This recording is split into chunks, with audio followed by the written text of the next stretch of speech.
முரக்கட்டாஞ்சேனை பிரதேசத்திலே இராணுவத்தின் கைவகம் இருந்த ராமகிருஷ்ணன் பிஷப் பாடசாலைக்கான காணி இன்றைய தினம் நாங்கள் விடுவித்திருந்தோம். நான் நினைக்கிறேன் 35 வருடங்களாக இந்த காணி இராணுவத்திடம் கைகள் இருந்தது. இங்கே பாராளுமன்ற உறுப்பினர்களாகவும் அமைச்சர்களாகவும் இருந்து செயற்பட்டவர்கள் தங்களுக்கான விடயங்களை மாத்திரம்தான் முன்னிட்டு செயற்பட்டிருக்கிறார்கள். நான் நினைக்கிறேன் ரணில் விக்ரமசிங்க அவர்கள் ஜனாதிபதியாக இருக்கும் போது கூட இவர்கள் இந்த விடயத்தை மறந்திருந்தார்கள். நீங்கள் என்னதான் இதை பேசியிருந்தாலும் செயற்படுத்துகின்றதுக்கு ஒரு அரசாங்கம் ஒன்று இருக்கணும். அது இந்த தேசிய மக்கள் சக்தி அரசாங்கம். இன்றைய தினம் முரக்கட்டாஞ்சேனை பிரதேசத்திலே காணி இராணுவத்தின் கைவகம் இருந்த ராமகிருஷ்ணன் பிஷப் பாடசாலைக்கான காணி இன்றைய தினம் நாங்கள் விடுவித்திருந்தோம். கடந்த காலங்களில் கிட்டத்தட்ட நான் நினைக்கிறேன் 35 வருடங்களாக இந்த காணி இராணுவத்திடம் கைகள் இருந்தது. யுத்தம் முறிவடைந்து இன்று 15 வருடங்கள் நிறைவடைந்திருக்கின்றது. ஆகவே இந்த காலப்பகுதியில் இங்கே பாராளுமன்ற உறுப்பினர்களாகவும் அமைச்சர்களாகவும் இருந்து செயற்பட்டவர்கள் முயற்சியை மேற்கொண்டிருந்தார்கள். ஆனால் அந்தந்த காலப்பகுதியில் இருந்த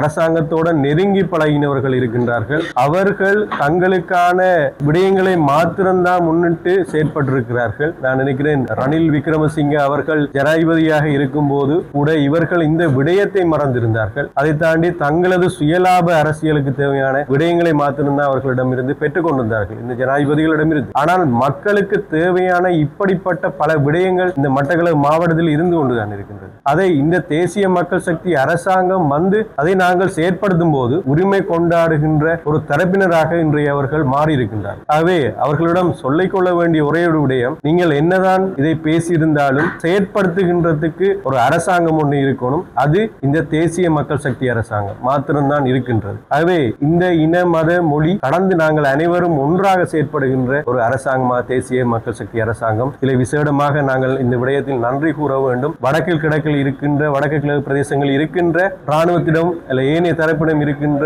அரசுக்கு சொந்தமான காணிகள் அல்லது கட்டடங்களை விடுதலை செய்வதற்கு விடுவிப்பதற்கு ஜனாதிபதிகள் முன்முறமாக செயற்பட்டுகின்றார். தொடர்ச்சியாக அவர் இந்த செயற்பாடுகள் மீது அவர் அக்கறை செலுத்திக் கொண்டிருக்கின்றார். வெளிநாட்டிலே அமெரிக்காவிலே சென்று அவர் குறிப்பிடும் போது சொல்கின்றார், ஜனாதிபதிகள் பிரதமர்கள் பக்கத்தில் இருக்கின்ற ஒரு வீதிகளையோ காணிகளை விடுவிக்க முடியுமாக இருந்தால் ஏன் யாழ்ப்பாணத்தில் இந்த காணிகளை விடுவிக்க முடியாது என்ற கோரிக்கையை அவர் பேசியிருந்தார். உண்மையிலே இந்த தமிழ் மக்களை நேசிக்கின்ற ஒரு ஜனாதிபதியாக அன்றகுமார் திசாநாயக்க இருக்கின்றார். அதை போன்று இந்த மக்களும் அவரை நேசிக்கின்ற தலைவராக அவர் இருந்து வருகின்றார். அவை தொடர்ந்து தேசிய மக்கள் சக்தி அரசாங்கம் பயணிக்கும்.